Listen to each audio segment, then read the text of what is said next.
Mm. Ayan. So, pinain ko. Good afternoon. Ayan guys. Nakakalungkot isipin na yung na-rescue ko na dalawang pusa. Apat sila guys na maalam na. So, wala tayong magawa dyan guys. Ginawa ko na ang lahat para sa kanila. Pinapadidi ko gabi-gabi. Nagigising ako sa gabi para padidiin sila.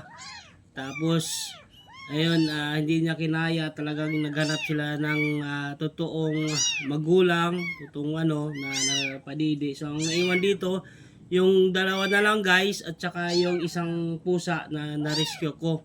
Nandito sila ngayon. So, yung dalawa naman guys, makulit na, malusog gutom na to guys, kaya pagpadidiin na natin. So wala, same time naawa guys dahil talagang namatay na yung dalawa. So andito pa naman yung dalawa nakapag-survive, so papadidiin na natin guys.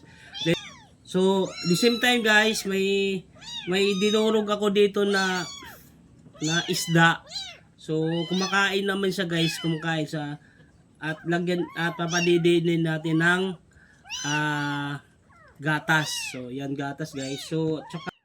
So guys, ayan, at pakainin na natin sila ng dinurog ko na isda.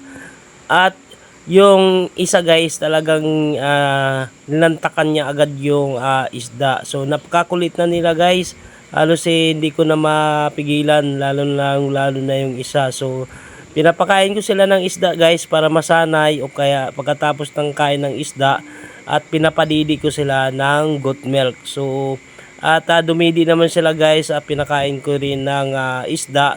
So sa punto na yan guys, talagang hindi ko kasi yung kailangan ko ilagay muna yung isa sa kulungan kasi baka malaglag. So ang ginawa ko guys, nandun na yung isa sa kulungan, tapos pinadidi ko ulit tong isa.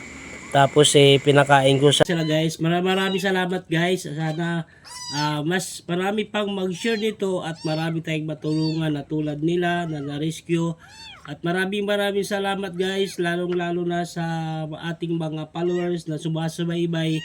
Maraming salamat. Kung hindi dahil sa inyo, kayo po ang lakas ko, kayo po yung nagpapasaya sa akin, at kayo po yung nagbibigay kung paano ko gagawin. Maraming salamat talaga guys.